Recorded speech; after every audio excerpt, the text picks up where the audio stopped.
24. आता 24 संपत आलं. आजचा आपला 33वा आमच्या परमहंसांचा 33वा समाधी वर्धापन दिन आहे. म्हणजे त्यांना समाधी घेऊन 33 वर्ष झाली. कळलं? आजपासून 34वं वर्ष लागलेलं आहे. काय बरोबर? ठीक आहे. तेव्हा आजचा हा समाधी वर्धापन दिन साजरा करताना आपण जे आयुष्यभर भक्ती शिकलो, प्रत्येक जण शिकतोय, नवीन आलेले जुने भक्त सगळे भक्ती शिकतायत. आपल्या प्रार्थनेचंच असं असतं, कायेन वाचा मनसेंद्रियर्वा. हे लिहिलंय कोणी तेवढं मला कोणीतरी सांगितलं की कोणी तयार केले. कायेन वाचा मनसेंद्रियर्वा बुद्ध्या स्मरावा प्रकृती स्वभावा करोमि यत्तत् सकलं परस्मै नारायणायति समर्पयामि.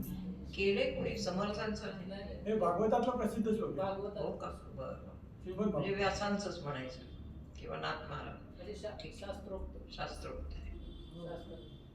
आज आपण या श्लोकावर बोलणार आहोत. आपली भक्ती पूर्ण त्या ठिकाणी वर्णन केलेली आहे. भागवत असो किंवा ज्ञानेश्वरी असो किंवा इतर कुठलाही ग्रंथ असो, ईश्वराची भक्ती कशी करावी हे प्रत्येक जण आतापर्यंत सांगत आलेलं आहे. फार इतर गुरूंच्याकडे काहीतरी वेगवेगळे पंथ असतात, वेगवेगळे मार्ग असतात. काही सद्गुरू त्यातल्या त्यात वेगळं शोधून काढतात, ते शिष्यांना सांगत असतात. पण आपलं तसं नाही. आपण शास्त्रोक्त जो मार्ग आहे, म्हणजे वेदांनी सांगितलेलं जे ध्यान आहे तेच आपण पुढे चालू ठेवलेलं आहे. कारण आमचे सद्गुरू आज तर त्यांच्याविषयी जास्त बोलायचं आहे.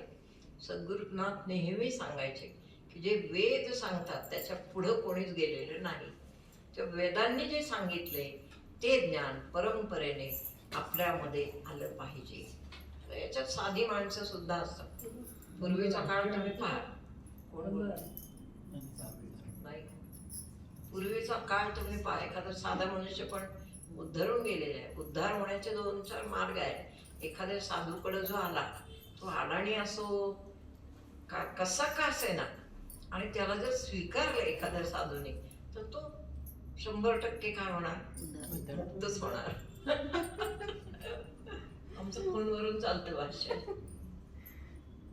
तर मुक्त होण्यासंबंधी काय नाही, किंवा मुक्त होईल किंवा त्याचा उत्कर्ष होऊन तो पुढच्या जन्मामध्ये पुन्हा एकदा अभ्यास करण्यासाठी जन्माला येईल.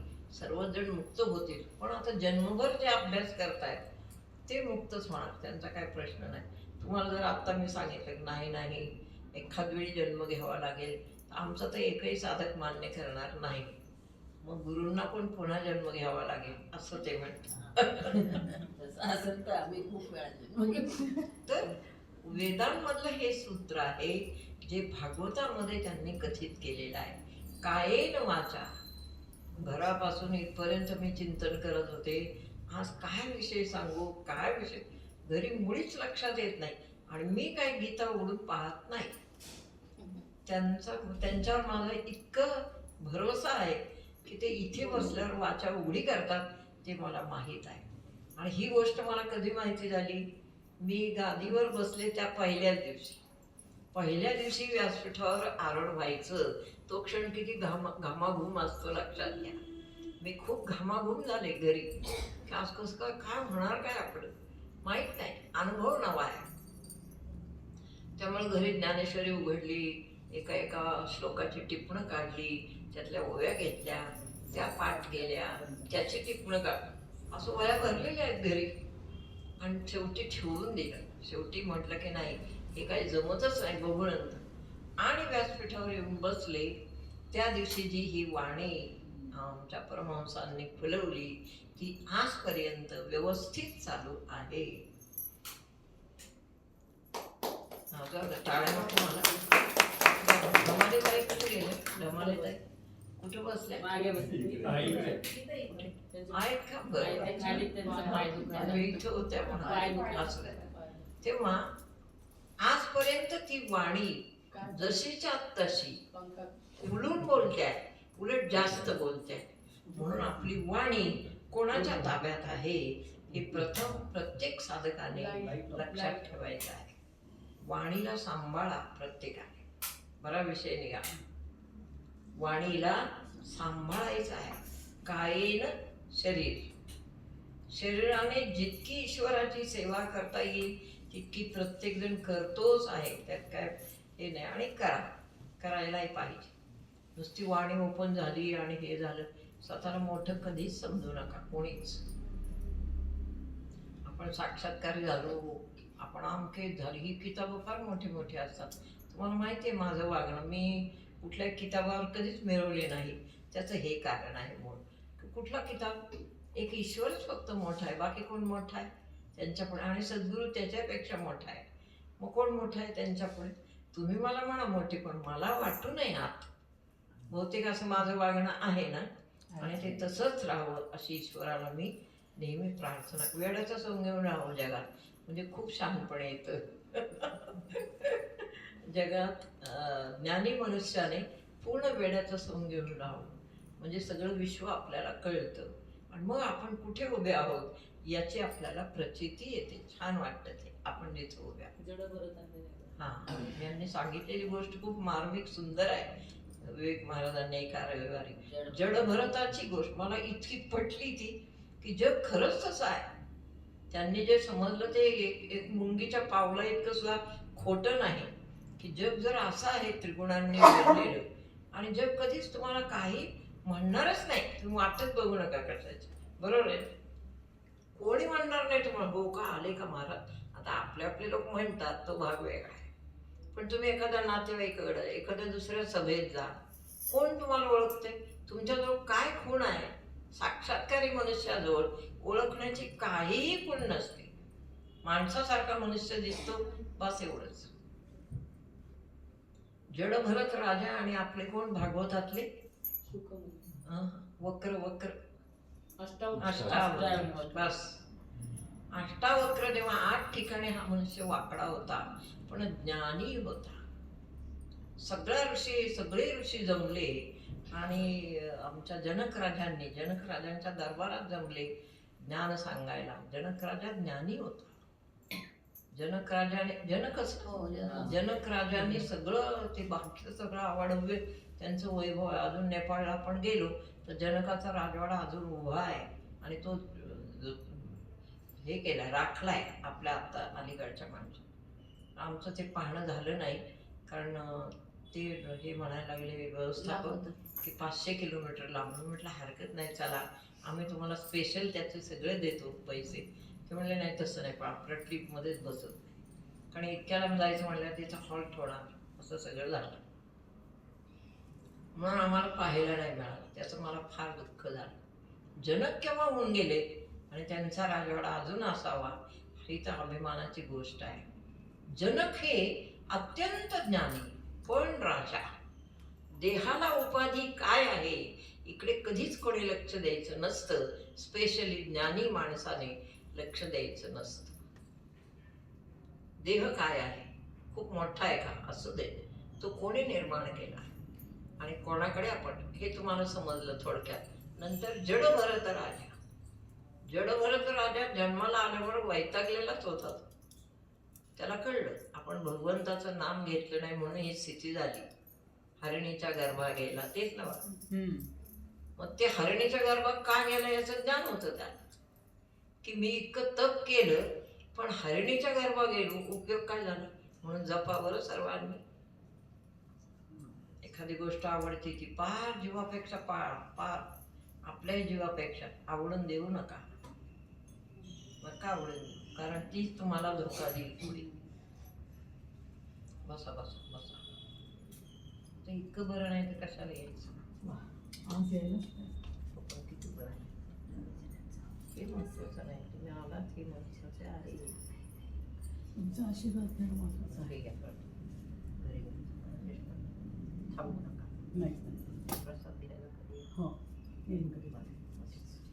त्याचं करून खातो. हो बऱ्या वापरते ना. कोण आले का बरं? आणि तुमचा तो कवितेचा कागद द्या ना मला. हो पाठवून द्या कोणा.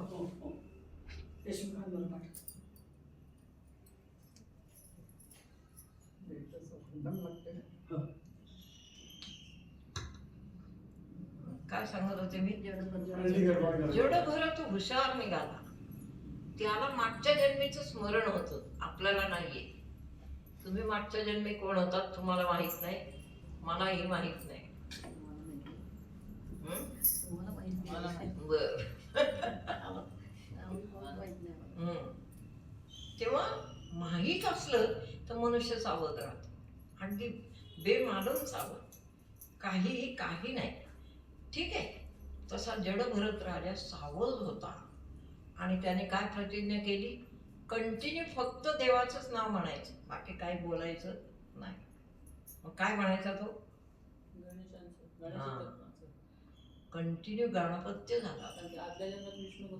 हा, आदल्या जन्मात विष्णू भक्ती झाली, माझी बहुतेक ती झाली असेल, म्हणून मला सद्गुरूंनी काय केलं? गणपतीचं रूप घेऊन मला गाणपत्य केलं. आमचा संस्कार पहिले खूप आहेत, पहिल्या सगळ्या ग्रंथातले. त्यामुळं यांच्या म्हणण्याप्रमाणे गाणपत्य मी कमी बोलते, पण मला सवय लागली ती की ज्ञान बोलायचं म्हटल्यावर नुसतं गाणपत्य बोलून चालत नाही, सर्वार्थाने बोलावं लागतं, सगळ्यांना समजेल असं. पण मी आत्ताच गणपतीचे आहे, गणपतीचेच आहे. ठीक आहे. म्हणून जडभरताने गाणपत्य झाला आणि स्मरण एकच केलं, ओम गंग गणपते, बाकीचं पाहिलंच नाही जग. त्यामुळे तो त्याच जन्मी काय झाला? धरून गेला. असं या प्रार्थनेत सांगितलेलं आहे. कायेन हे भक्ता तू तुझ्या जीवनामध्ये हुशार राहा, काम तुला कोणतं का आलेलं असेल. भक्तांचंच फक्त हे कर्तव्य आहे, बोलू नका. भक्तांनाच फक्त सांगितलंय, जनतेला सांगितलंय का? नाही. परमार्थ कोणासाठी असतो देशमुख? फक्त भक्तांसाठी आहे जगामध्ये परमार्थ. कितीतरी ग्रंथ आहेत, जग वाचतंय का सगळं? नाही. कोण वाचतो ग्रंथ? भक्त वाचतात फक्त. ज्याला कधीतरी असं वाटतं की नाही इथं जाऊन बसावं बरं का, कधीतरी असं नाही एखादं चांगलं पुस्तक वाचावं बरं का, मग हळूहळू तो ग्रंथाकडे वळतो. म्हणजे अशी ज्याची प्रगती हळूहळू होते तो एक दिवस ज्ञान घ्यायला बसतो सद्गुरूंकडे. सद्गुरूंकडे ज्ञान घेणं ही तर फार उच्च पायरी आहे, फार उच्च पायरी. सगळ्यांना ते जमत नाही. भक्त खूप होतात पण ज्ञानी भक्त कमी होतात, लक्षात ठेवा. ज्ञानी भक्त होणारा फार उच्च आहे, कळलं? मग ह्याच्यामध्ये कायेन वाचा मनसेंद्रिय सगळं आलंय त्याच्यामध्ये. देवा, भक्ता किंवा हे मानवा, भगवंताची सेवा करायचीच असेल तर प्रथम कशाने? कायेने सगळेच करतात. कायेने सेवा काय काय? मूर्ती असली तर त्याची पूजा करणे, फुलं वाहणे, नंतर निरंजन लावणे, आरती करणे, ती खूप छान छान करणे, त्रिकाल आरती. तुम्हाला माहिती आहे, मी एकदा ते कोण कोंबडीवाले कोण देशपांडे नाही, ते मद्रासचे वगैरे व्यंकटेश. एकदा काय झालं, व्यंकटेशांचं माझं म्हणजे गाठ नाही पडली, पण त्यांचा एक मनुष्य मला 45 किलो त्याने लोखंड दिलं. आपल्या 45 का 500 काहीतरी किलो दिलं, पुष्कळ किलो दिलं. आपल्या तिथं ते आहे लोखंड अजून. आता काही बिल्डिंग बांधायची वेळ आली तर मग आपण वापरणार. पण त्यांनी ते पाठवलं आणि आपले एक शिष्य होते इथं, बालाजीच्या तिथले ना ते म्हणाले, आपले शिष्य मला म्हणाले की माऊली काय हरकत आहे मागायला जायला, जाऊ ना, जाऊ, मी जातो. त्यांची काय ते ओळख निघाली म्हणून ते गेले. तर त्यांनी ते, पण त्यांच्या माध्यमातून मला असं समजलं की हे व्यंकटेशा जे आहेत ते त्रिकाल पूजन करतात भगवंताचं, भगवान श्रीकृष्णाचं का विष्णूचं. त्रिकाल पूजन म्हणजे त्यांच्या घरात एवढी फुलं आणली जातात, असा ढीग असतो सर्व प्रकारची. आणि कोंबड्यांच्या हत्या किती होते? म्हणजे ते हत्येचं प्रमाण आपल्याला लागू नये यासाठी ते त्रिकाल पूजा करतात. मला तर काय गणित कळत नाही, मला नाही गणित कळलं, हेमंतबाई सांगतील. म्हणजे हा, हे कोणतं पुण्य झालं? समोर तर पाप चाललंय आणि तुमच्याच कडून कर्वे चाललंय. आणि मग ते काय करायचं आपण? प्रत्येक पूजेने पुसून टाकायचं असं होईल का? पूजेने पुसलं नाही. पुसलं नाही जात. म्हणजे कोणतं पुण्य आहे? पापात्मका पुण्ये नरका जायची, बापरे. पुण्यात्मक पुण्ये स्वर्गा यायची. माते जाणते ते शुद्ध पुण्य. आणि माते जाणती ते शुद्ध पुण्य. शुद्ध पुण्य. माते म्हणजे मला. मला माते म्हणजे आईला नाही, मला माते म्हणजे मला. मला भगवंत. भगवंताला जो जाणेल खऱ्या अर्थाने ते शुद्ध पुण्य. शुद्ध पुण्यापर्यंत तुम्ही सगळे आलेले आहात, हे फार वैशिष्ट्य आहे. शुद्ध पुण्यापर्यंत आपण सगळे आलेलो आहोत, बरोबर. आता शुद्ध पुण्य म्हणजे काय असते? निष्काम निष्काम निष्काम निष्काम भक्ती. निष्काम भक्ती म्हणजे काय? काहीच मागायचं नाही असं नाही. पण संसारात राहून सुद्धा सहसा काही मागायचं नाही, त्याला निष्काम भक्ती म्हणे. जे आपल्या प्रारब्धानुसार मिळेल त्यात उदरनिर्वाह करून त्याच्यात. पण आमचे गुरुजी सर्वांचे म्हणजे आम्ही त्यांचे लाडके शिष्य होतो. जे कोणी होतं पुष्कळ शिष्य होते. आपल्या निवडुंगा विठ्ठलातले होते, अजून काय होते, बरेच शिष्य होते. आम्ही प्रवचनाला बसलो की आमचे सद्गुरुनाथ सांगते, बरं का, परमेश्वराला सगळं मागा. पंचिक आध्यात्मिक आर्थिक.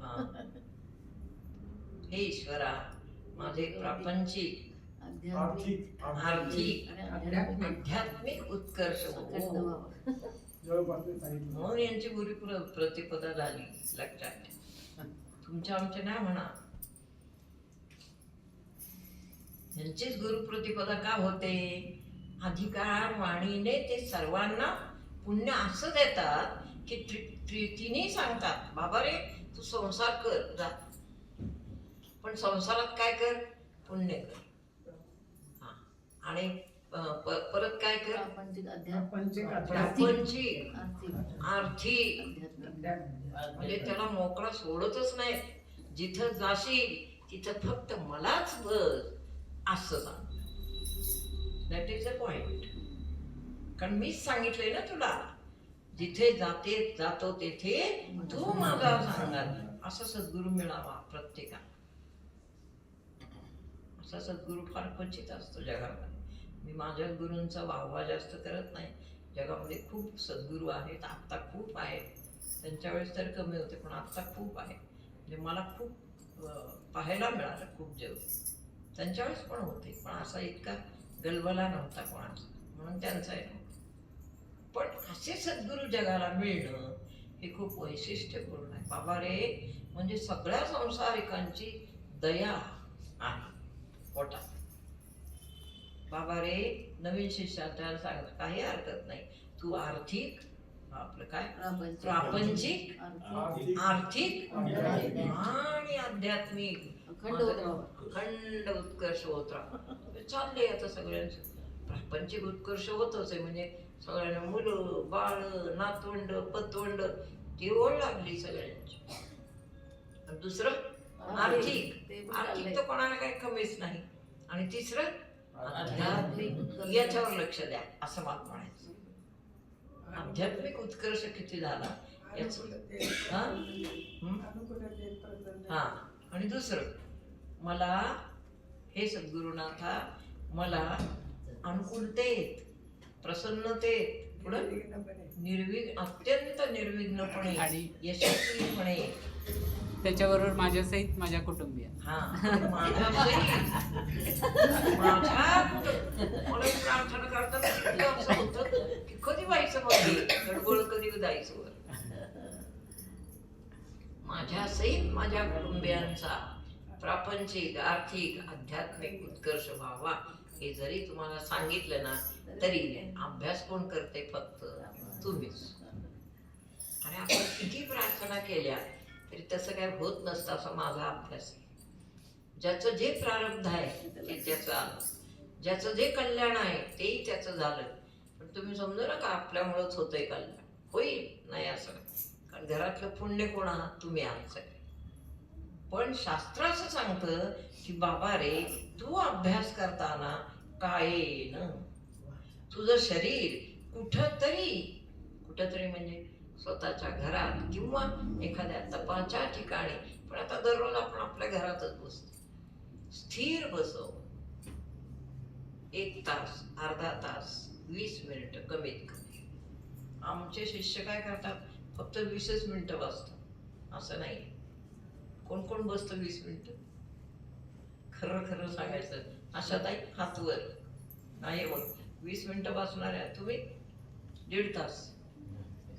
बापरे, कोण कोण बसतं 20 मिनिटं? कोणी नाही? सुरुवात आहे नाही का बसतच नाही? सगळे 1 तासाच्या 1 तासावर 1 तासाच्या वर गेले सगळे. नवीन पण आहेत नाही का? मुद्दात आहे तुम्ही? नाही, बसतच नाही. मग यांचे काही किरणे येतात का नाही तुम्हाला बसायला? किरणांचीच किरण त्यांचं नावातच केलं. किरणनी का मिळवली किरण बघताना घ्यायची. असं आहे. म्हणून स्वतः ज्याने अनुग्रह घेतलाय त्याच्यासाठी हे आहे. कायेने परमार्थ कर बाबा, जितका होईल दिवसभर तितका. वाचेने काय काय परमार्थ असतो? नाम, अजून स्तोत्र, नाम. पण कुठं कुठं गेल्यावर, समजा लग्नात गेलात तुम्ही, तर कायेन कसं करता? वाचेन मनात मनात. पण कोण कोण करतं हातवर? खरं सांगायचं आज मला, खोटं नाही बोलायचं. लग्नामध्ये एक होतं बाबा, लग्नात एखाद्याच्या गेलो तर काय होतं? नाही होत असं नाही. बरं झालंच पाहिजे, तुमचं पण नाही होत. काय नाही राहिलं समजा, ठीक आहे, पण वाचेन आपली वाचा सहित वर्तमान भगवंताला अर्पण करता आलं पाहिजे. कसं? वाचेन हरकतच नाही.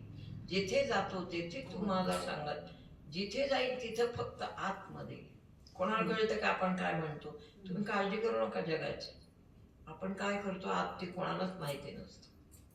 म्हणून काहीही करण्यापेक्षा आध्यात्मिक स्वारस्य जाणून घ्या आतमध्ये. म्हणजे काय करा? ईश्वराचा बीजमंत्र म्हणा किंवा काय करा? ओम नमो भगवते. सोपं दिलंय तुम्हाला.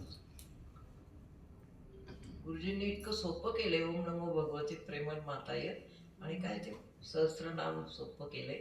आणि अजून एक काहीतरी केलंय ते, अशी छोटी छोटी पुस्तक. नाही बीजमंत्र, ओम नमो भगवते प्रेमळ माता, आणि ती छोटी कुठली पुस्तकं?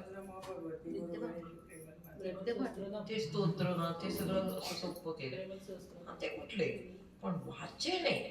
कुठंही गेलो, गाडीत बसलो तर कसं करणार? आत करा, मौनात. सर्वार्थ साधन ज्ञानदेव मौन जपमाळ अंतरी. हात तुम्ही जितकं कराल तितका तुमचा फायदा आहे. कसा फायदा आहे? तुम्हाला एक दिवस अशी सवय लागेल. तुकाराम महाराज या याच्यातून गेलेले आहेत बिचारे खूप. तसं आपण सगळेच बिचारे आहोत, त्याच्यातूनच जायचे आहे. कारण समोरचा मनुष्य सामान्य असतो, तो काय बडबड केल्याशिवाय राहत नाही. बडबड म्हणजे बोलतो आपल्या, तेव्हा आपण काय करायचं? ऐकून घ्यायचं. तेवढी क्षमता साधनेने कमवा. प्रत्येक साधनेने क्षमता सोडायची नाही प्रत्येक, तेवढं लक्षात ठेवा. बिकॉज यू आर साधक. तुम्ही परमेश्वराचे लाडके आहात, म्हणून त्याने तुम्हाला इथं आणले. गुरूंच्या समवेत का आणलं त्यांनी? त्यासाठी काहीतरी पुण्य आहे आपलं भरपूर. पण ते पुण्य आत्ता वाया घालवायचं नाही. जगाच्या संबंधाने वाया घालवू नका, कृपा करून. सामान्य माणसाशी बोलायचं टाळा, कमी बोला. आणि काय करा? कमी बोललं तर ते चालूच राहतात, हे मला माहिती. तरी तुम्ही कमीच बोला, म्हणजे बोलूच नका. माणसं फार हुशार असतात, ती पण ती काय अडाणी असतात. ते चालूच ठेवतात, त्यांचं मशीन आहे. आपलं मशीन होऊ द्यायचं नाही. तुम्ही उत्तराला उत्तर केलं की तुमची शक्ती जाईल, हे तुमच्या लक्षात येईल. तुमचं मस्त खाल्लं पडेल, ती शक्ती जाते. तर शक्ती जाऊ देऊ नका. वाणी काय ना वाणीचं वाणी. तेज. आता वाणीने भक्ती कशी करायची आता ते सांगितलं. पहिला नंबर की कमी बोलणे ही वाचेची भक्ती आहे.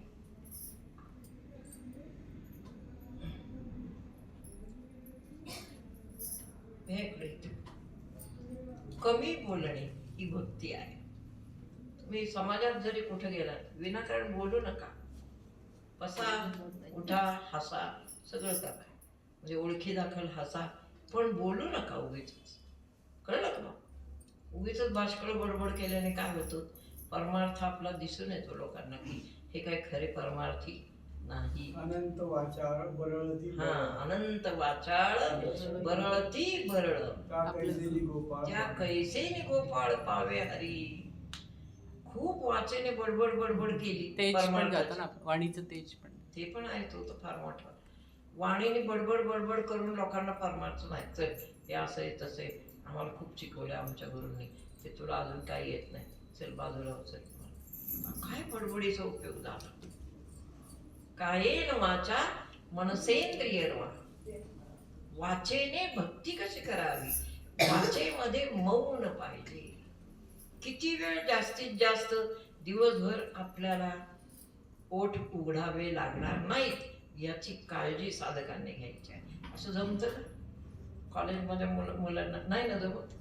नाही, नीट खरं सांगा मला, कारण मी असा एक डॉक्टर आहे की ज्याला जे पाहिजे ते आहे रे. त्यामुळं बरोबर आपलं इंजेक्शन लागू पडेल. त्यामुळे तुम्ही सांगा मला खरं, कोणाकोणाला हे जमतं? थोडंसं जमतं पूर्ण मौन? तुम्हाला काही त्रास नाही, ज्यांना त्रास पूर्ण नाही नाही. पण पूर्ण नाही पण संयम तरी होतो. तुमचं कसं काय होतं? नाही पूर्ण नाही मग पण संयम थोडा. थोडासा होतो संयम. बरं. स्वतःची घडी तोंडावर. तुमचं तिरलोटकर, तुमचं काय संयम होतो का? तुमच्या चेहऱ्यावरून वाटतं असं की शांत आहे. शांत. तुमचं पण शांत राहा. शांत. त्यामुळे ते जास्त शांत आहेत. बरं, तुम्ही काय शांत का? बरं आहे. हेमंतभाई तुम्ही हा, ते मौन राहतं. मौन का? वा, व्हेरी नाईस. तुम्ही मौन. तुम्ही बहुतेक आपले लोक मौनी झालेत आता, कारण काय फार वर्ष अनुभव घेऊन घेऊन फार धार बोचड झाली वाणीची. हा, तुमच्या घरात खरं आहे, ते परीक्षा आहे. मला माहिती आहे कोणाच्या घरात खरी परीक्षा आहे मौनाची. आपण नाही बोललं तरी पण बोलायला लावतात. घरातच बोलत नाही दादा जास्त. नाही नाही, बोलणं वेगळं, बोलू द्या. बडबड बडबड बडबड ते बोलायला लावतात का? प्रत्युत्तर. हा. वादविवाद. हा, दहातून एक तरी शब्द द्यावाच लागतो ना परत. काय काय? 10 शब्दातून एक तरी परत द्यावाच लागतो. हा, तो भाग वेगळा आहे. दुरंगे ताई, तुमचं काय? नाही, जास्त बोलायला कोणीच नाही घरामध्ये. सून आधी लवकर आणि कसं आहे, विरुद्ध जास्त कोणी तुमच्या काय काका? त्यांना हा? आपणच शांत राहायचं ना. हा, बस. त्याच्यासारखं सुख नाही दुसरं. मौनम सर्व. पण ते सहन करण्याची क्षमता ही खूप असली पाहिजे. कारण आपली एखादी गोष्ट खरी असली तरी ती समोरचा खरी आहे असं मानतच जेव्हा नाही, तेव्हा मग बोलावंसं वाटतं. तेव्हाच राग येतो ना. हा, तेव्हाच राग.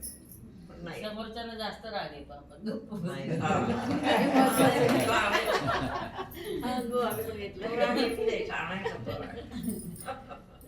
बरं, आता कोणी तुम्हाला नंतर विचारू आपण. हा, बोला बोला. शांत असतात. चांगले. अजून कोण? भिडे जाईल मौन. वा, तुमचं काय प्रश्न? तुमचं काय? छान. ही मुलगी पहाटे 4 पासून उठून पूजा करते, कळलं तुम्हाला? आणि शिवाय मग सर्व्हिसला जाते. खूप छान. माझं देशमुख, तुम्ही सुलभाताईंकडे नाही नंबर आला काय? हो का? मौन का? मला घरी येऊन राहिलं पाहिजे 2-4 दिवस, म्हणजे कळेल. आणि धमाले साहेब, तुमचं काय? बऱ्यापैकी मौन असतं. बऱ्यापैकी मौन असतं. बरं, ठीक आहे. आणि कोणाला विचार? मुग्धाच्या मिस्टरांनी उत्तर दिले, त्यामुळं मला आहे अंदाज काय काय लोकांचा, पण आता मी तरी काय करणार आहे. बर, म्हणून कायेन पेक्षा वाचेन, वाचेची भक्ती जो अशी करेल. आपली वाचा आहे ना, ही भगवंताने दिलेली आहे. तुम्हाला सांगते शास्त्रोक्त. ही वाणी आली कुठून सांगा मला? इतकं शास्त्र शुद्ध सुंदर उत्तर आहे. कुठून आली सांगा? कोण सांगा? परावाने. हंस प्राण कुठं परावाणी आहे? हंस प्राण. सलील. मस्त मस्त. आपल्या नाभिस्थान म्हणजे जे तुम्ही काय म्हणता त्याला, मणिपूर आपण स्वाधिष्ठान. मराठी भाषेत काय बेंबी. म्हणतो? ओटीपोटी. बेंबी म्हणतो. बेंबी यांना समजावं सगळ्यांना. नाभिस्थान त्याला म्हणायचं अध्यात्म. त्या बेंबीपासून, नाभिस्थानापासून, नाभिस्थानाच्या खाली हंस नावाचा प्राण राहतो. बघा कोण राहतं? हंस हंस नावाचा प्राण. हंस पक्षी कोणी पाहिला? तो कसा असतो? पांढरा शुभ्र असतो की नाही? मग हंस नावाचा प्राण आहे. पळीभर पाण्यामध्ये, ते पाणी आहे, जलतत्व ठेवलंय.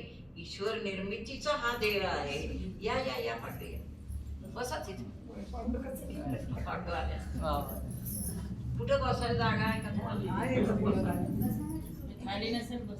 तिथं जाऊ. खाली बसताय? खाली नाही बसताय. खुर्ची असली तर नाही. स्टूल आहे, इथं बसायचं असेल तर खाली. हा नाही, ती इकडे या, इथे या.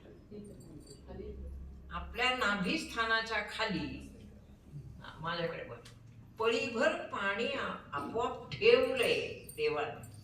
कशी निर्मिती आहे बघा मनुष्य देहाची.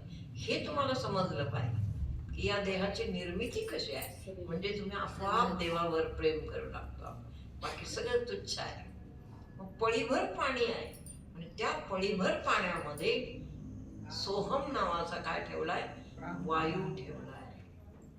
त्याच्यात आवाज आहे. हंस प्राण. हंस हंस हंस हंस प्राण. हंस नावाचा प्राण आहे. पक्षी असेल नंतर. म्हणून भारताचा लाडका प्राणी हा पक्षी कोण? हंस. मोर आहे. हा हंस आहे. मोर नाही. बर, इथे हंस आहे. आपल्या बेंबीच्या तिथे नाभिस्थानावर, संस्कृत मध्ये काय म्हणतात? नाभिस्थान. मग तिथे जो हंस आहे त्याच्यात वाणी आहे. रचना बघा मनुष्य देहाची, म्हणजे आपण बरोबर भक्ती करू लागतो. त्याच्यात वाणी आहे. इथं नाही कुठं वाणी. इथं पण नाही, इथं तर नाहीच, ती नंतर. पण वाणी खरी कुठं राहते? लहान मुलं आहे माझ्याकडे येतात काही स्त्रिया घेऊन. 4-5 वर्षाचं पोरगं झालं, बाई बोलतच नाही. म्हणजे काय झालं त्याचं? नाभिस्थानावरून जी वाणी आहे ती प्रगट झालीच नाही. 1-2 मला ना, मी फक्त तीर्थ दिलं. 2-4 दिवसात ते बोलायला चाल. तीर्थ त्यांचंच देतो ना, पण नाम घेतो. हा, म्हणून एखाद्या म्हणतात का बेंबीच्या देठापासून ओरडतो. इतकं ओरडू नको, इतकं ओरडू नको. कळलं? तो हंस जो तिथं आहे तो प्राण आहे. आणि वाणी ही नेहमी प्राणात तयार होते. हे समीकरण सर्वांनी आजच्या प्रवचनाचं लक्षात ठेवायचं आहे. सर्व आध्यात्मिक साधकांनी. वाणी कुठून येते? बेंबीच्या नाभिस्थानाच्या खाली एक बोट प्राण आहे. हंस सलील तत्व, त्याला सलील किंवा पाणी, त्याच्यात प्राण आहे. प्राण कसा आहे म्हणून त्या प्राणाचं चित्र कसं दाखवतात? हंस दाखवतात. आणि मग हा हंस अनुग्रह झाल्यावर असा उडत उडत उडत उडत उडत उडत इथे येऊन बसला की साक्षात्कार झाला. असा तो हे आहे. मुद्दाम्यात भक्तीचं आवडलाय ना विषय सर्वांना. गोष्टी येतीलच मधून मधून, पण ज्याचा जो अभ्यास राहिलाय त्याचं पुन्हा उजळली होईल. मग हा हंस आहे, हा प्राणात आहे शब्द, म्हणजे पाण्यात शब्द आहे. जसं वीज कुठून तयार होते? कडकड कडकड आवाज कुठून येतो? आकाशात काय असतं? तसं या ठिकाणी नाभिस्थानावर, नाभिस्थानाच्या खाली 2 बोट पाणी आहे एवढं अंगा. आणि त्याच्यात हंस प्राण, पळीभर पाणी आहे, पळीभरच आहे. त्याच्यात प्राण आहे आणि त्या प्राणात वाणी आहे. सेलिब्रेट फ्रूट ते वेगळं ते वेगळं. ते नाही ते पाठी नाही त्याचं काय संबंध. इथे वाणी आहे. मग आता बघा, एखादा साधक अनुग्रह घेतो. अनुग्रह घेतल्यानंतर आपण ध्यानाला बसतो. एखाद्या साधकाच्या मुखातून ओम ओम ओम असं सारखं यायला ते कुठून येतं शब्द सांगा. मग लहान बाळ जेव्हा बोलायला लागतं ती वाणी कुठून येते? नाभिस्थानापासून. ओंकार जो आहे तिथून वाणी अशी तयार होते. हो, किती भगवंताची कृपा आहे. नाही तयार झाली का आपण म्हणतो मुलगा मोका. कृपा केवढी आहे ते सांगणार. ब्रह्मदेव त्यांची पुत्री सरस्वती वाणी बरोबर कळलं का? ही नाभिस्थानावरच जे तत्व आहे ते बोलतं शरीरामध्ये. प्राणतत्व मुद्दा चांगला आहे ना. ते बोलतं, ते ऊर्ध्व होतं, वर येतं आणि माणसाची वाणी प्रगट होते. एक. आता दुसरं, ही वाणी वर येता येता जर तो साधक असेल तर त्याचे बाकीचे प्राण ऊर्ध्व करते. कोणता प्राण आहे वर सांगा? नाभिस्थानाच्या वर हंस प्राण. षटचक्र भेदन. बरोबर. त्याच्यानंतर चक्र लागतात. चक्र कोणतं? पहिलं चक्र कोणतं? खाली नाही, मणिपूर. याच्यावर नाभी लागते म्हणजे बेंबी. साध्या भाषेत नाभी म्हणजे काय? संस्कृत नाही, अध्यात्म भाषेत चांगलं बोलावं का बेंबी म्हणायचं? नाभिस्थान असं म्हणतात. तर ती नाभिस्थानावर म्हणजे बेंबीच्या स्थानावर कोणता हे आहे? वायू कोणता आहे? अपान. हा, बर. आपण इथे 5 प्राण काम करतात नाभिस्थानावर. समान. पंचमुख्य प्राण कोणकोणते? प्राण, अपान, व्यान, उदान आणि समान. कशासाठी? मला नाभीचं वेगळंच काय सांगायचं. तुम्ही हे सांगते की प्राण ऊर्ध्व. प्राण कोणता? हा हा, बरोबर. या नाभिस्थानापर्यंत तो जो हंस प्राण आला तो ऊर्ध्व गेला आणि त्याने वाणी प्रगट झाली. हे बरोबर आहे. पण हंस प्राणानंतर या नाभीमध्ये पंचप्राण पण असतात. तिथून ते हळूहळू ऊर्ध्व होतात आणि आपली भाषा आपण बोलू लागतो. जसे घरातले लोक बोलतात तसं शब्द शिकतो मनुष्य बाळ. पण वाणी जी आहे ती प्रगट होणं हे फार महत्वाचं आहे. कळत ना? ही वाणी राहते कुठं? आता कोणी चुकायचं नाही. मी 12 वर्षांनी सुद्धा प्रश्न विचारेन. मुख्य म्हणजे 12 वर्षात नाही, एवढा आता हौस पण नाही. कळलं तुम्हाला? इतके हौस नको आता ना. म्हणून मला पण काय शरीरच काय. ठीक आहे, जाऊ द्या तो बाळी. मग ही नाभिस्थानावर काय आहे? वाणी आहे. ती शब्द बनवते वर वर.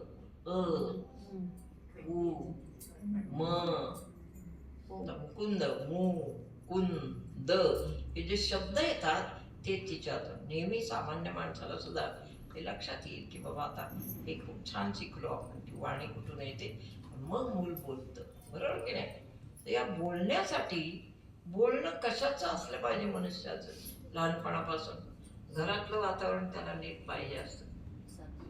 वर्ग 5 वर्ष झाले की काय करतं? शिव्या देत. टिंबचा टिंब. मला मस्त शिव्या द्यायच्या येतात, पण इथं काय द्यायचं नाही.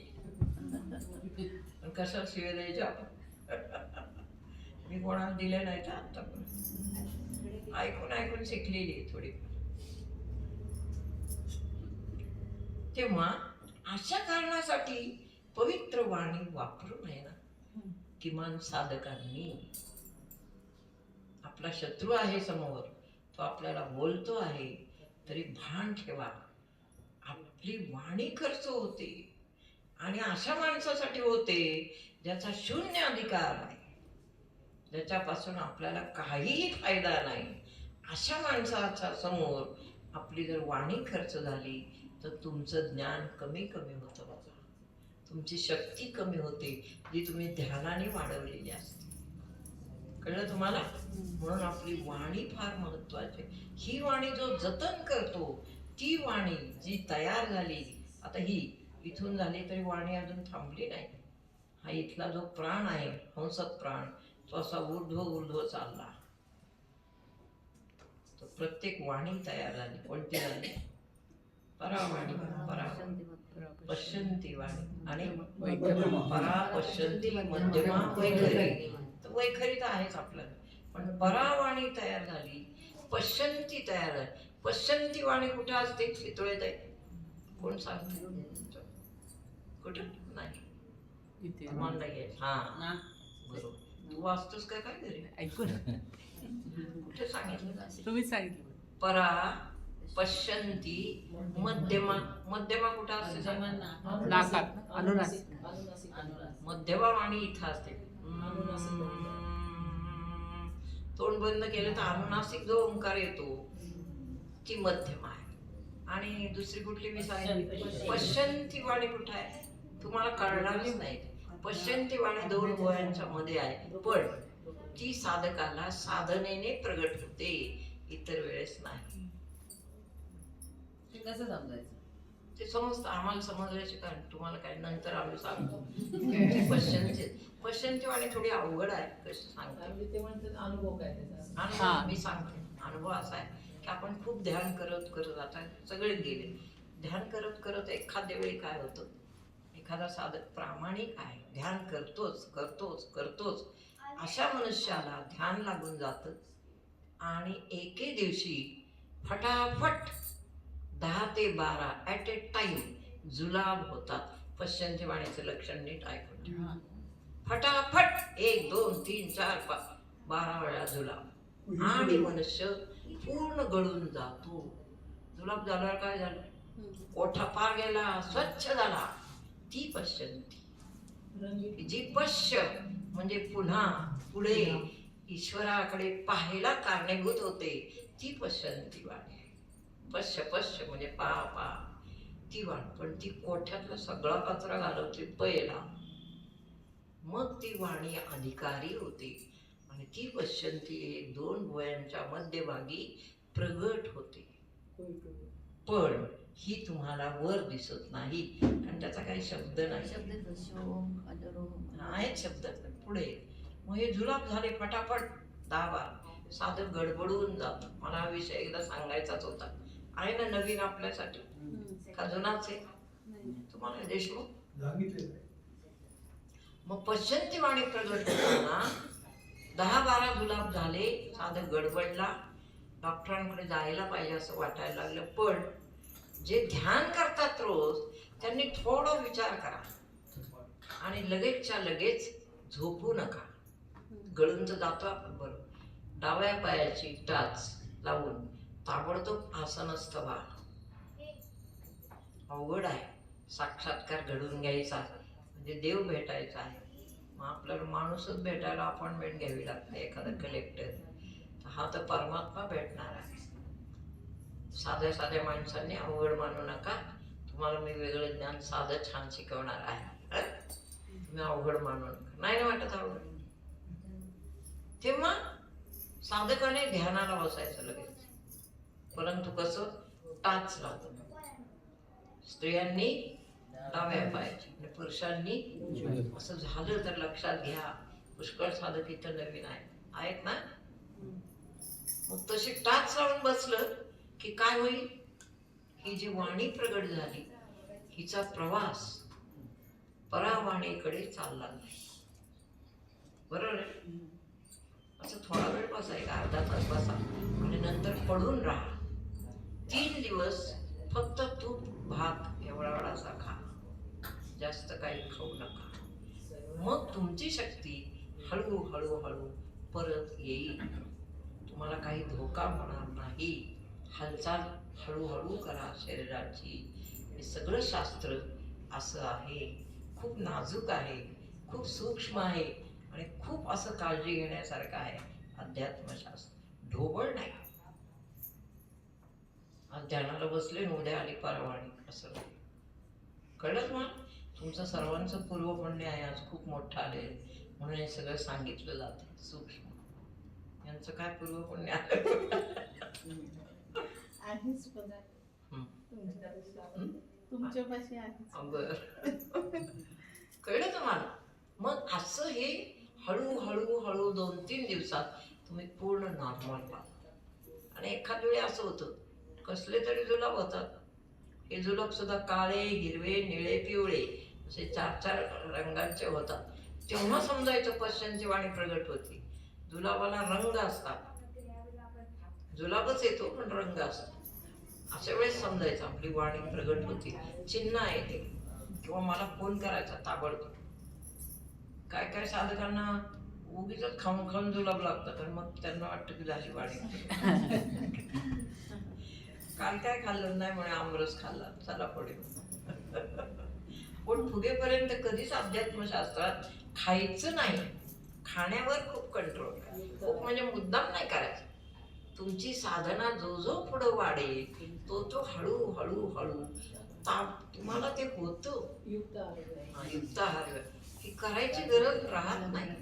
साधकांच्यासाठी त्यांचे सद्गुरू आणि ईश्वर दोन्ही त्यांना आशीर्वादात्मक असतात बरोबर सतत. काय चुकलं का? काय झालं? मला झालं होतं हा म्हणजे तुम्हाला झाला असेल. तेव्हा पंचामृत सांगितलं. हा आणि पंचामृत हा जो विषय आहे तो फार सुंदर आहे यासाठी. त्याबरोबर हा हल्लकपणा येतो आपल्या जुलाबात शरीरात. शरीर तर सांभाळलं पाहिजे त्यासाठी पंचामृत घ्या. 1 चमचा आहे पंचामृत. माहिती पंचामृत कसं तयार करायचं? 5 चमचे दूध बरोबर, 1-2-1.5 चमचा दही, पुढं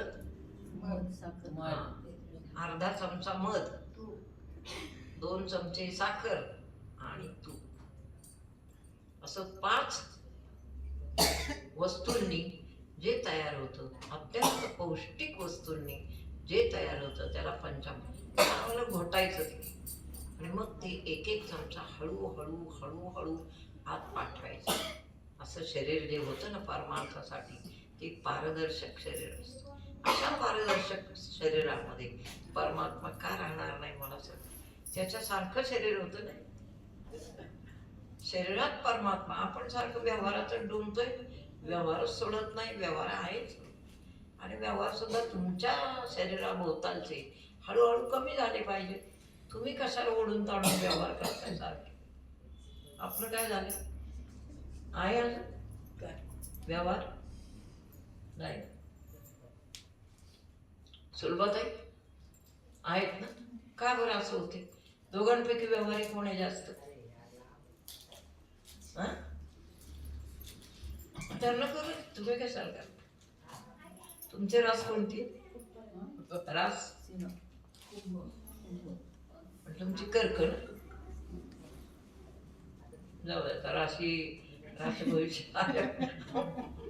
एकदम खाली यायला. बरं ठीक आहे.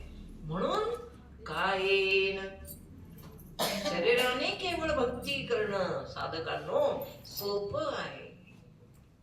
त्याच्यापेक्षा सूक्ष्म आहे मनाने भक्ती करणं. मनाने म्हणजे काय करायचं सांगू? सगळं भरलेल्या संसारात असत आमचं काय म्हणणं आहे.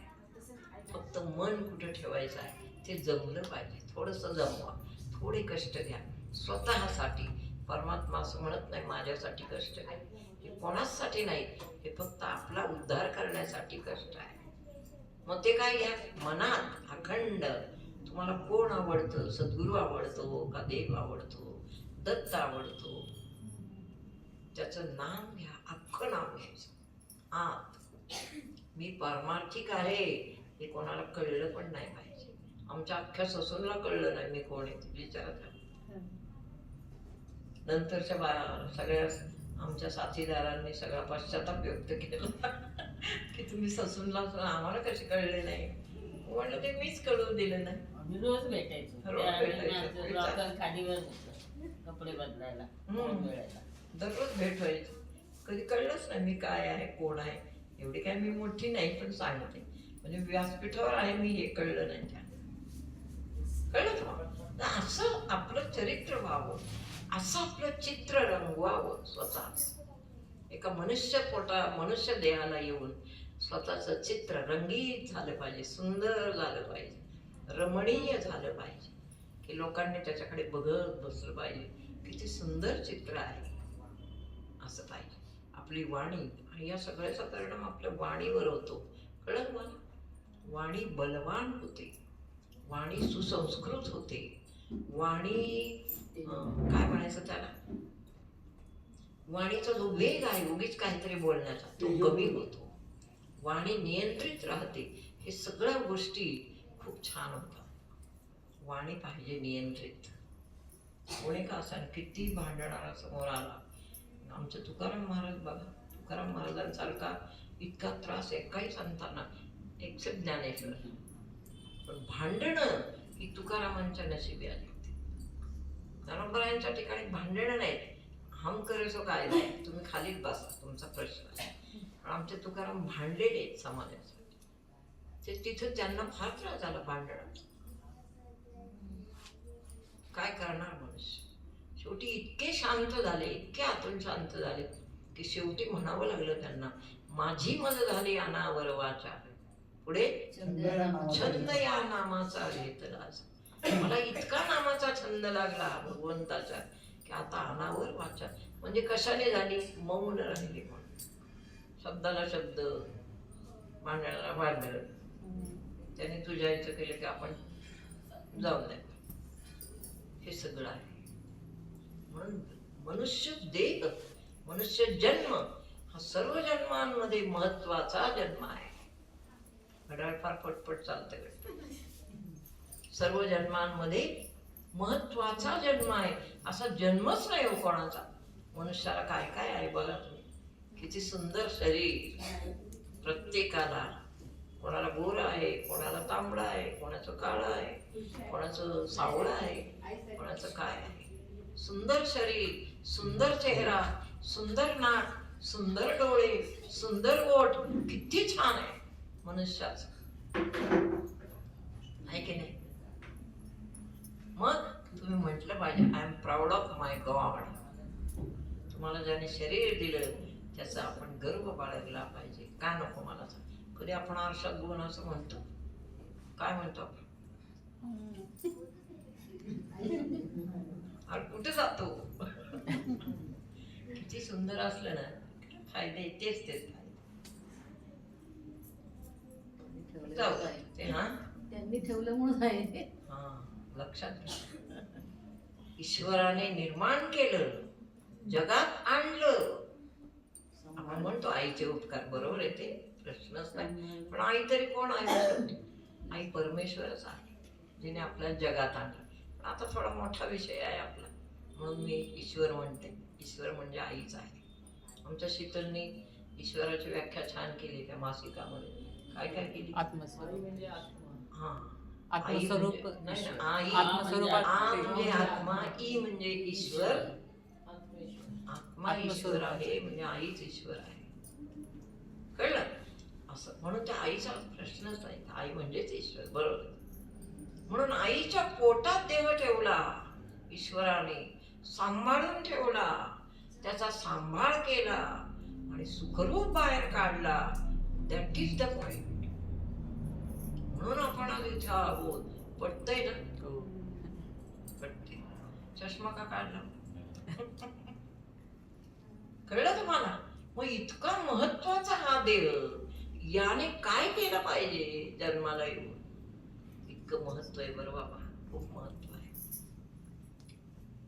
मग कायेन वाचा मनसे. आता वाचा झाली का आपली? म्हणून वाचा महत्वाची आहे. कुठून काढली? बाहेर काढली.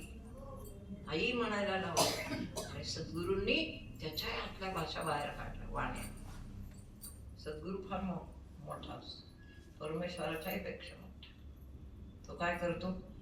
हा शरीर फोडून पाहतो, फोडत नाही असं ऍक्च्युअली, पण सगळं पूर्ण आवरण झटकून शरीराच्या आतून येणाऱ्या वाणी गुरु बाहेर काढतो. म्हणून सद्गुरू ही आई आहे. कोणती वाणी बाहेर काढतो? पहिली इथली वैखरी काढली. पुढं वैखरी, मध्यमा, पश्यंती आणि परा. वैखरी झाल्यावर काय काढ? वैखरी म्हणजे नुसतं बोलणे. पुढे मध्यमा. मध्यमा कोणती वाणी? अनुनासिक ओंकार. म्हणजे साधक ध्यानाला बसला, तोंड बंद आहे, सगळं बंद आहे, पण नाकातून श्वासातून ओंकार येतो असा बघा. हा तर मी आता इथून करते, पण अनुनासिक ओंकार येतो. कळलं? श्वासातून ओंकाराचा आवाज येतो. पुढं पुढं दुसरी पश्यंती. पश्यंती मी आता सांगितली आहे, ती गुप्त आहे, ती गुप्त आहे. नंतरची परा वाणी. परा म्हणजे ब्रह्मरंध्रातून प्रगट होणारे. ती एखाद्या साधकाची होते, तो ताबडतोब साक्षात्कारी होतो. तुमची झाली का प्रगट परा? बर. नंतर घोषाची या कुंडी. आमच्या ज्ञानोबरायांनी याचं रूपक केलं. घोषाची या कुंडी, नाद चित्रांची रूपडी. ते जाऊ देते, हे फार अवघड मी नेत नाही आज तुम्हाला, आज नको, नंतर बोल. कळलं? म्हणून 4 वाणी दिल्या भगवंताने. मला हे सांगायचं मग अभ्यासात खोल नको जाय. भगवंताने या देहात काय दिले? 4 वाणी. डोळे दिले 2. किती सुंदर डोळे प्रत्येकाचे. आणि काय काय पाहतात डोळे? काही बी पाहतात. डोळे आहेत म्हणून मनुष्य बघतो, पण डोळ्यांचा उपयोग छान करा. डोळे काय काय पाहतात? आशाच आहे.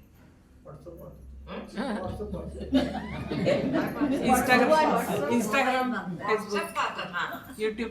एवढं नका बोलू. युट्यूब. त्याचा छंद नका घेऊ. हल्ली डोळ्यांचं नुकसान आहे सगळ्यांचं. आमच्या स्वानंदला सांगा, मोबाईल पाहतात. सगळे मुलं सारखं मोबाईल पाहत. सगळे मुलं टीव्ही पण ऐकत. पण सारखं नाही पाहावं. कळलं? डोळे किती सुंदर दिले देवाने, जे जग बघू शकतात विदाउट चष्मा. चष्मा तर नंतर लागतो. कळलं का? म्हणून जे जे दिले ईश्वराने, ते ते आपल्यासाठी महत्वाचं दिले. त्यासाठी प्रथम ईश्वराचे उपकार माना. श्री गुरुराज म्हणा. श्री गुरुराज तुमचे उपकार कैसे स्मरू. श्री गुरुराज तुमचे उपकार कैसे स्मरू. उपकार स्मरता अश्रू येती. उपकार स्मरता अश्रू येती. कसे त्यास मी आवरू. गुरुराज तुमचे उपकार कैसे स्मरू. श्री गुरुराज तुमचे उपकार कैसे स्मरू. म्हणून काय? गुरुराज माझे परमात्ममूर्ती. सकल जीवांची वाहती खंती. म्हणूनच त्यांच्या या शुभद चरणी. म्हणूनच त्यांच्या या शुभद चरणी निस्सीम आपुला भाव धरू.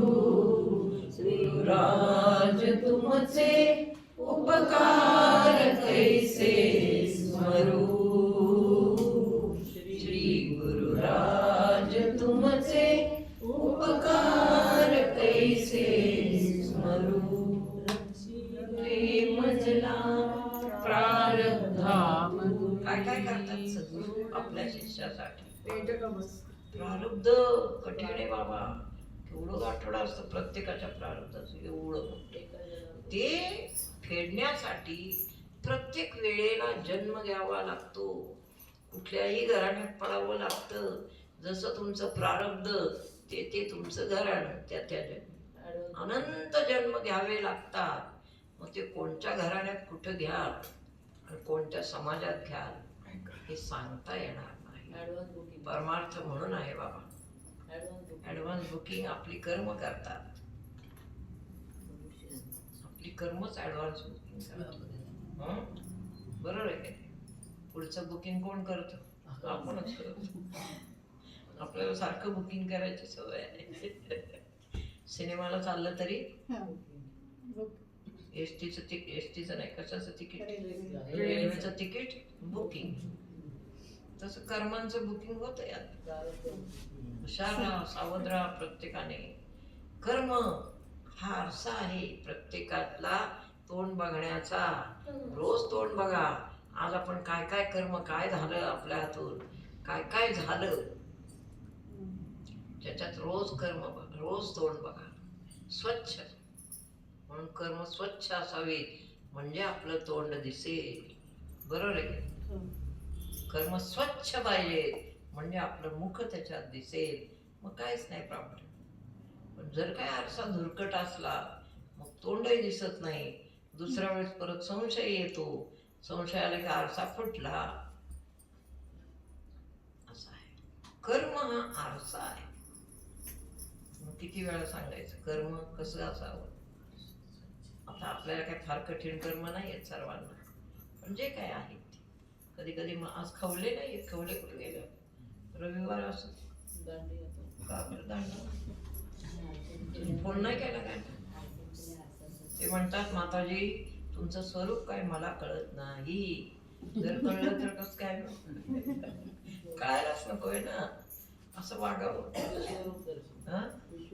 डायरेक्ट तुमचं स्वरूप काय माझ्या लक्षात येत नाही असं म्हणतो. कशाला लक्षात घेता माझं स्वरूप? काय करू नका, एवढा त्रास घेऊ नका. मी जशी दिसते ना तेवढंच लक्षात घ्या बस. कशाला मला माझं जास्त नको खोलात जायला का? आणि कळलं तर मग छान आहे. नाही ना कळत तर शांत राहायचं. That is a point. माणूस दिसतोय ना तुम्हाला असा, बस. काय काय दिसतं तेच खरं. जे दिसत नाही त्याच्या कुठं मागे लागतात. कोण आहे, काय आहे, कशी आहे, कशासाठी. आणि वर्णन केले बरंच त्याच्यात. कितीही वर्णन केलं तरी ज्याचा रोम पण हलत नाही तो. तर वर्णन तर फार सुंदर केलं. खूप छान. म्हणजे यांना कळले का काय मी? असं दे, मी आहे तुमच्या पुढे बसली ना तशीच आहे. काय माझ्यात काय नाहीये दिव्यत्व वगैरे तसं काय नाही. छान वर्णन केले, सुंदर. एवढं वर्णन येणं हे सुद्धा फार चांगल्या साधकाचं लक्ष. सुंदर, खूप छान. मग काय सांगत होते मी? गेलं गीत चालू होतं. रक्षिले मजला सोडविले मरणांच्या यातना. आता सध्या मी ही ओळ म्हणत नाही, पण हे म्हटलं की ते मला काहीतरी सहन करायला लावतात आणि मग मला दाखवतात बघ मी सोडवलं की नाही.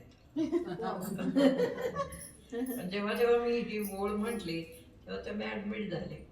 मग मला कळतं की अरे असं चाललंय का, देण हम बोलेंगेच नाहीये. परवा माझ्या लक्षात आलं की रक्षिले मजला प्रारब्धातून.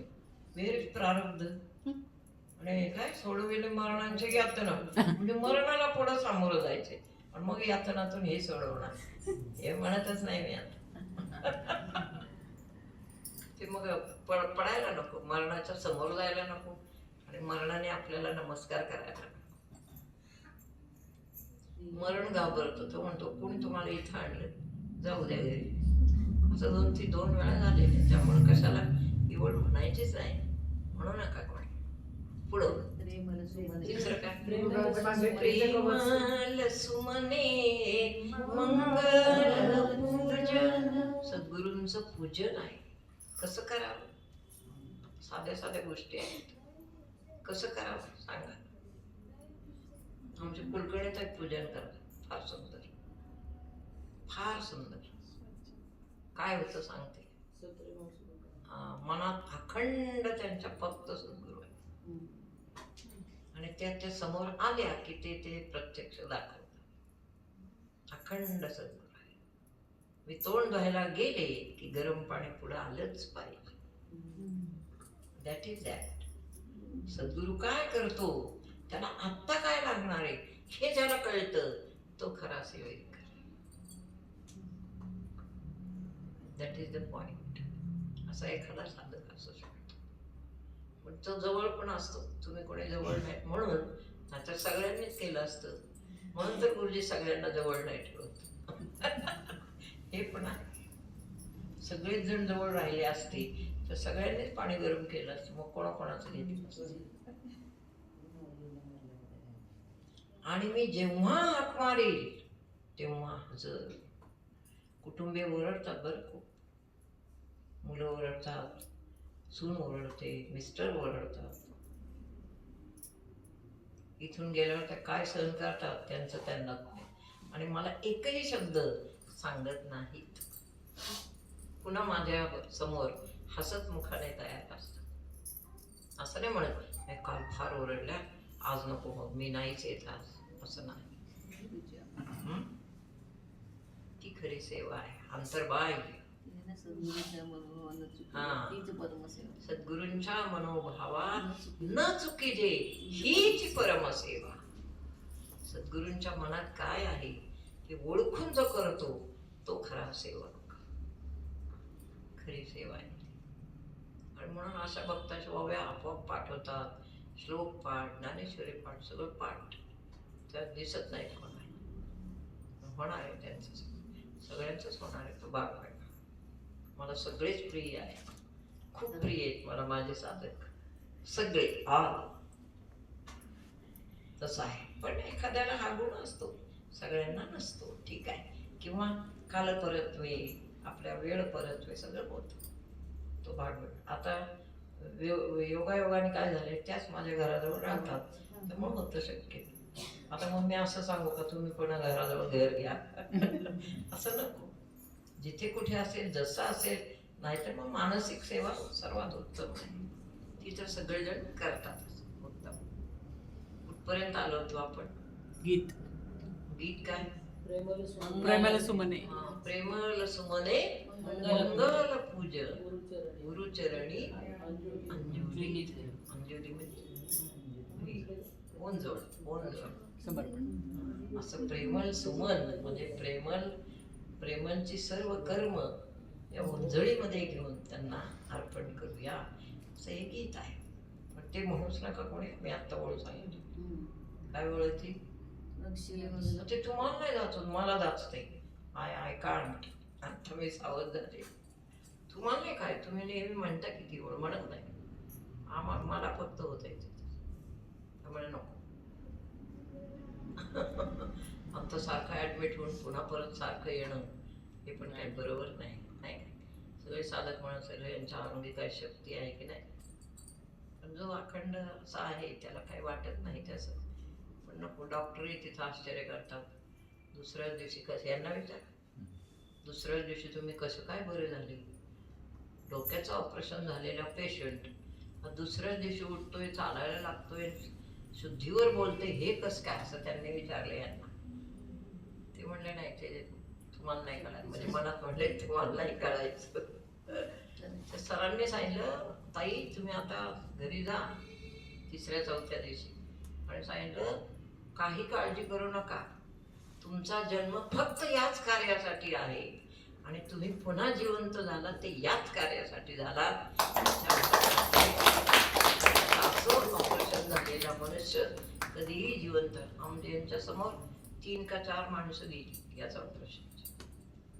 रक्षेले मजला प्रारब्धातून हा आणि सोडविले मरणांच्या सोडवतात. तिचं सोडवतात पण ते सारखं मग तसं नको. सारखं जायचं मग पुन्हा सोडवायचं असं नकोच.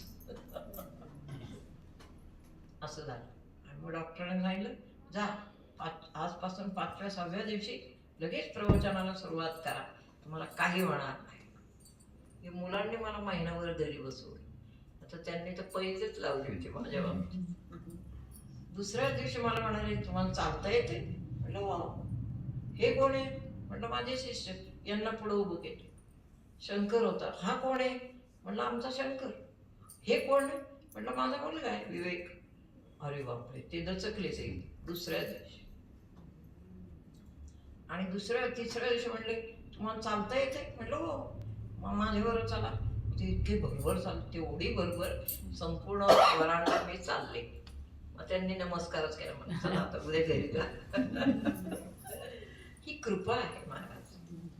आरोग्याचं प्रदान होणं हे सुद्धा सद्गुरूंकडून असतं. कळलं?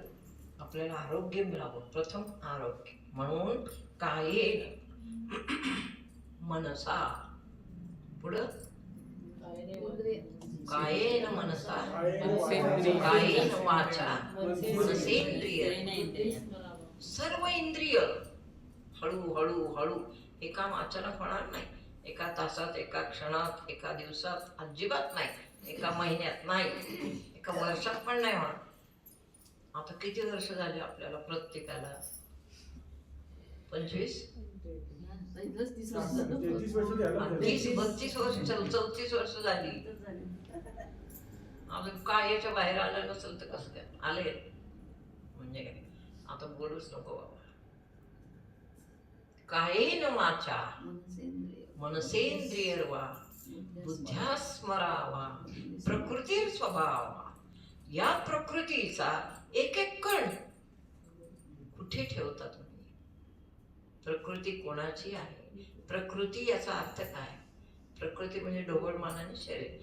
प्रकृती याचा अर्थ काय? प्रकर्षेण पंचमहाभूता. ज्या शरीरामध्ये आपल्या शरीराचा अभ्यास केला तरी अध्यात्मच होतंय सगळं. पंचमहाभूत कार्य करतात ती प्रकृती. आपण निसर्गाला प्रकृती म्हणतो की नाही, तीच इथं आहे. मळ साठला, बाहेर पडला, थंडी वाजली, अंग काकडले, ताप आला, अंग तापलं, प्रकृती आहे. सगळं शरीरामध्ये प्रकृतीचं आहे. आपण काय घातलंय मला सांगा?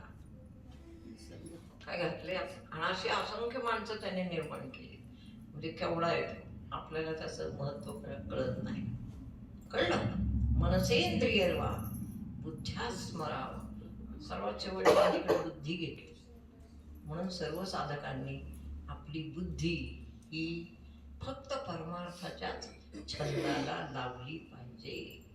बुद्धीमध्ये इतर मळ आता येऊ देऊ नका. कृपा करून माझं सांगणं आहे. कुणी वाद घालत असेल तर वाद्याला तसंच वळवळू द्या. तुम्ही शांत बसा, दुसरीकडे निघून जा. वाद नाही. वादाने मनुष्याची बुद्धी काय होते? त्रस्त होते. नाही वाईट वाटतं.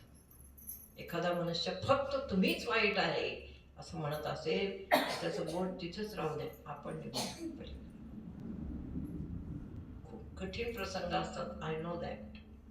प्रपंचामध्ये एक वादी असतो आणि दुसरा प्रतिवादी. अनुभव.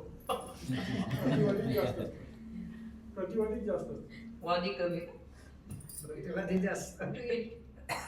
हा. एक वादी दुसरा प्रतिवादी. अरे नको आता. आता आपलं वय पण किती झालं?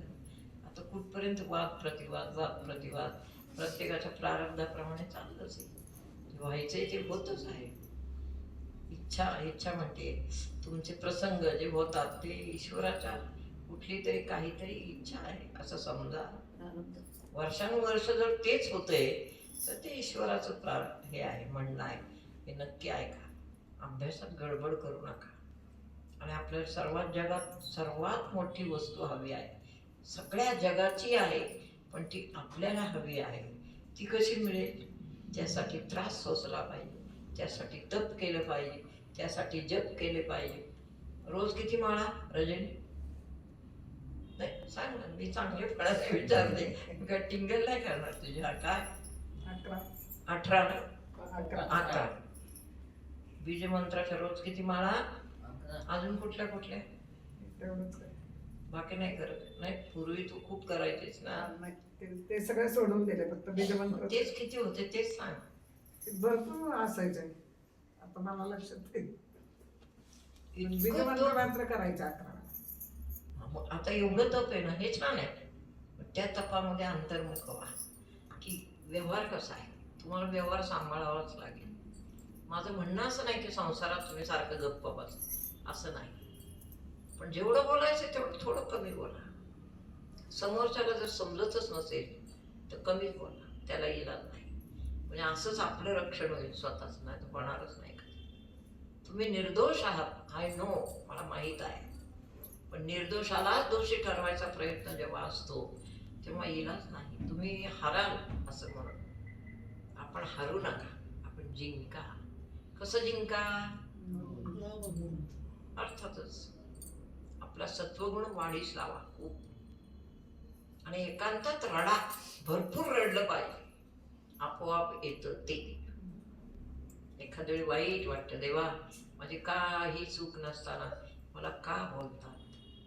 आपण पण माणूस आहोत, आपण काही ईश्वर नाही, आपला देहाचा दगड नाही, आपण माणसं आहोत. प्रत्येक मनुष्याला अंतःकरण आहे, भावना आहे, सगळं आहे. तपस्व्याला काय नसतं का? आणि गुरूंना ते नसतं? प्रत्येक जण मनुष्यच आहे. हे जेव्हा आहे तेव्हा सगळे गुणधर्म आहेत. आणि आमच्या गुरूंनी आम्हाला शिकवलं, प्रपंचात राबून तप करा. अहो, एकांतात जाण्यापेक्षा या वडे डोंगरावर गेलेले पत्करलं. त्यांनी सांगितलं, आम्ही विश्वास ठेवला आणि खूप मोठ्या ह्याच्यातून जावं लागतं हे मला कळून आलं. ससूनला नोकरी करताना कसं करणार? नामस्मरण आहे, साधना आहे, सगळंच करायचं आहे. मग जी बुद्धी आपण उरवतो ना, लोकांशी वाद न घालून जी उरली ना बुद्धी, ती आपल्या साधनेत लावावी. कसं करायचं? 100 माणसात मी उभा आहे, मग माझी लग्नात मी उभा आहे एखाद्याच्या, तेव्हा मी कोणती साधना करू बरं? तिथं विचारा प्रश्न स्वतःला. माझा ऐकाल ना, तसा प्रश्न विचारा. आत्ता कोणती बरं साधना आहे माझी? काय असेल तेव्हा श्वास आपला आहे ना, तो वर घ्या.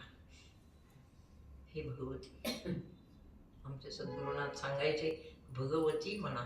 भगवती नावाची सर्व शक्ती देहात आहे. नंतर त्याचं सांगेल शक्तीचं. एकदा पूर्ण शक्तिरूप प्रवचन करू आपण. हे भगवती, मला शक्ती दे. श्वास वर घ्यायचा. लग्नातल्या कलवरीला कळेल नाही, नवरदेवाला कळेल, तुमच्या शेजारच्या माणसाला कळेल.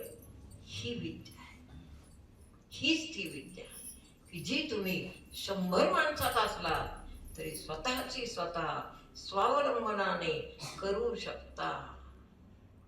म्हणून लोक ब्रह्मसाक्षात्कारी झाले. पूर्वीचे ऋषी जे एकांतात जायचे, पण आम्ही जन्मालाच आलो मुळी घोर कलियुगात. आणि घरात किती माणसं आहेत? भरपूर माणसं आहेत, किंवा 5-7 माणसं आहेत, 5 आहेत, 4 आहेत, 3 आहेत, काहीतरी पण आहेत. जेवढी माणसं आहेत तेवढ्यांचे गुण वेगवेगळे आहेत. आणि याच्यात हा एकच शहाणा उभा आहे. कोणी तुम्हाला शहाणा म्हणत नाही परमार्थ केल्यावर, लक्षात ठेवा. उलट म्हणतील बावळट आहे, मूर्ख. कोणाकोणाला म्हणतात माणसं हातवर. वा वा वा, म्हणजे मी बोलते खरं आहे. तुलाही म्हणतात? तिला काय कळतंय याचं? ते कळलं, तसं म्हणतातच.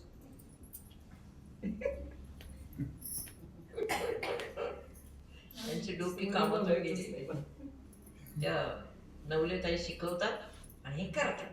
त्यांचं डोकं गेले कामातून आणि यांचंही घालवलं. तुमच्या घरी काय म्हणतात? आपण ह्यांचं ऐकू, कमलेशजींचा. बोलतात त्यांचं चाललेलं असतं काहीतरी, त्यांचं काहीतरी चाललेलं असतं असंच म्हणतात. मला म्हणतात सारखे डोळे दाखवून बसते, काय करते काय हा, डोळे दाखवून. त्यांचं चाललेलं असतं काहीतरी. मुलं अशी तुच्छतेने बघतात. हे सहन करा. तुम्हाला कोणी मान देणार नाही. तुम्ही परमार्थ करता म्हणून. परमार्थ ही मानाची गोष्ट नाही. ते मुकुट आपल्या डोक्यावर बसेल ना साक्षात्काराचा, तेव्हा मान देतील लोक. ते पण सामान्य नाही, कोण जे आपल्यासारखे भेटतील ते. बाकीचे कळलं तुम्हाला? तुकाराम महाराजांना कोणी मान दिला? किती साक्षात्कारी होते ते, केव्हाच्या केव्हा.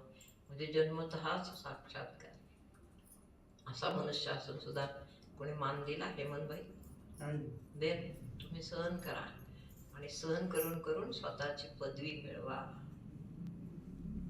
मनुष्याला सहन करण्यासाठी खूप मोठी हे लागतं, म्हणजे काय म्हणतात, सहनशीलता. सहनशीलता. शेवटी सहन होत नाही, काही काही गोष्टी नाही होत सहन. एखाद्याला जेव्हा असं मारून मुटकून मुसलमान केलं जातं तेव्हा ते सहन होत नाही.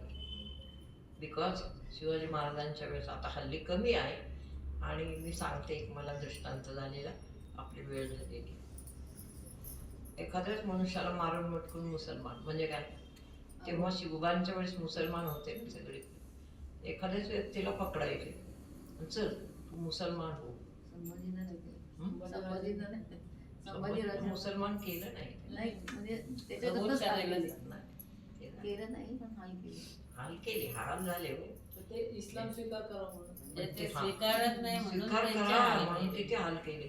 ते झाले नाहीत हा भाग वेगळा, पण कित्येक गोरगरिबांना तसं केलं गेलं. जे गोरगरिबांना केलं गेलं असेच लोक आता आपल्या हिंदुस्थानात आहेत. बिकॉज युअर काइंड, असेच लोक आहेत. त्यांना आता कट्टर बनवलं जाते, पण असे लोक आहेत, गरीब आहेत ते, ज्यांना हे काही माहिती नाही, आता त्यांना कट्टर बनवलं जातंय. हा भाग वेगळा. बरं, आता एक महत्वाची सूचना सांगायची आहे की परवा मी आमच्या टेरेसवर मी फिरते सतत सकाळ संध्याकाळ, तर मी आकाशाकडे पाहिलं. निरभ्र आकाश पाहिल्यानंतर माझं लक्ष गेलं. मी म्हटलं की सुंदर आकाश दिसतंय, निळं निळं निरभ्र. आणि असं पाहते पाहते तोपर्यंत आकाशातच भारताचा नकाशा तयार झाला. आणि मी पाहतच राहिले की भारत, आपण तो उभा आहोत भारतात, वर कुठे दिसतोय भारत, पण वर नकाशा तयार झाला असा पूर्ण भारत. आणि मला सूचना आली, तिथून मला शब्द येत आहेत आकाशातून, म्हणजे हे आता आकाशवाणी आहे की तुम्ही आता सावध राहा. पहा आता ही वेगळीच सूचना आहे, मला अजून आतापर्यंत नव्हती आली. तुम्ही सावध राहा. भारतामध्ये जास्तीत जास्त आता मुस्लिमांचा धोका आहे. तेव्हा किमान आपल्या साधकांना तरी सांगा, आजपासून दररोज किमान 3 जपाच्या माळा, ओम जूम 6 महामृत्युंजयाचा जप प्रत्येक साधकाला सांगा की किमान 3 माळा तरी आपल्या देशासाठी करा. कळलं? अवघड नाही. मी तर भरपूर माळा सांगणार होते, पण आता किमान 3 तरी करा. रोज 3 माळा फक्त देशासाठी, त्याचा कुठलाच दुसरा संकल्प करायचा नाही. हा, ओम जूम 6 जून ओम महामृत्युंजय, म्हणजे आपल्या देशाचं रक्षण झालं पाहिजे. दुसऱ्या धर्मा मृत्यू यावेत किंवा आपला धर्म पुसळून टाकावा असे जे प्रयत्न चालले ते आपण होऊ द्यायचं नाही. असे सद्गुरू सगळीकडेच पाहिजे, म्हणजे काम काय काय याच्यात आहे. कळलं? धर्म पण राखणं आपलं काम आहे. ते पण करा सर्वांनी. आता आपल्या घरात समजा कोणी शिरून काय केलं, चालेल? एखाद्या डब्याला हात लावला समजा, चालेल? चालणार नाही. आपण काय करू, काय पाहिजे तुला, तू माझ्या डब्यात का हात घातला? खाली येऊन नको बोलायला, माझ्या डब्यात का हात, तो जाऊ दे, ते बरोबर. पण डब्यात हात घालणे म्हणजे घर मालकांची परवानगी पाहिजे ना. तसं आपल्या भारतात अनेक प्रकारचे समाज राहतात, हे मला मान्य आहे. मुसलमान पण राहतात, मॉमेडियन समाज पण खूप जास्त राहतो.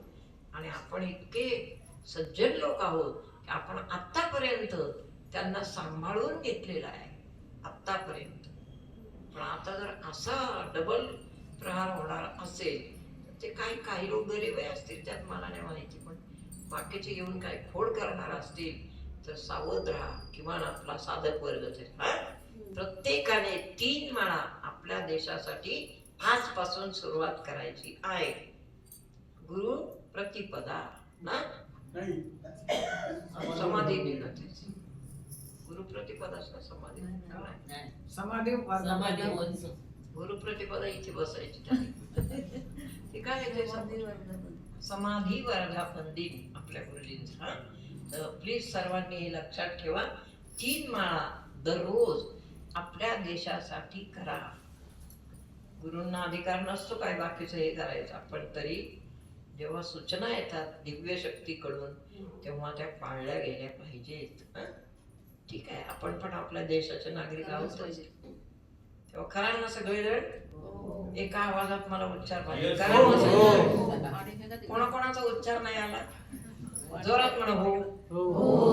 नाही, आवाज नाही आला. काय तसं नकोय मला, सर्वांचा एक आवाज पाहिजे. जोरात जोरात सर्वांनी करा. हा, मी कोणालाही विचारेन केव्हाही किती माळा झाल्या. मी तर करतेच आहे घरी, जास्त करीन पाहिजे, पण तुम्ही करा. किती काम असलं काय असलं, रात्र झाली तरी ते करायचंच. तशा झोपायचं नाही. हां, माळा भरपूर करा. त्यांनी आधीच ॲडव्हान्समध्ये सूचना आहे की संकट आहे तर संकट नकोच आपल्याला आधीपासून. आणि स्पेशली बाळकृष्णानंद गुरुकुल आश्रमचे जे साधक आहेत ते सुज्ञ साधक आहेत. का तर त्यांची कुंडलिनी जागृत आहे. ज्यांची कुंडलिनी जागृतीसहित साधना होते त्या साधकांचं वैशिष्ट्य असतं, त्यांचं तपोबल प्रचंड असतं. आणि त्यांनी जर असे जप केले तर ते आपल्या भारताला नक्की तारू शकतील, त्याबद्दल शंका नाही. कुंडलिक वरदा हरी विठ्ठल श्री ज्ञानदेव. आजचं हे जे प्रवचन आहे हे अर्ध झालं. बरं, पुढचं करायचं. कायेन वाचा मनापर्यंत आलोय का आपण? प्रकृती झाली, मन झालं, बुद्धी झाली, प्रकृती झाली. प्रकृती सगळं झालं. पंचमहाभूतांचं परत एका बांधल्या. कायेन वाचा मनसेंद्रिय वा बुद्ध्यास्मराव कुठे झाले? पुढच्या प्रवचनात बुद्धीने ईश्वर कसा स्मरायचा, पुढच्या प्रवचन. कुंडलिक वरदा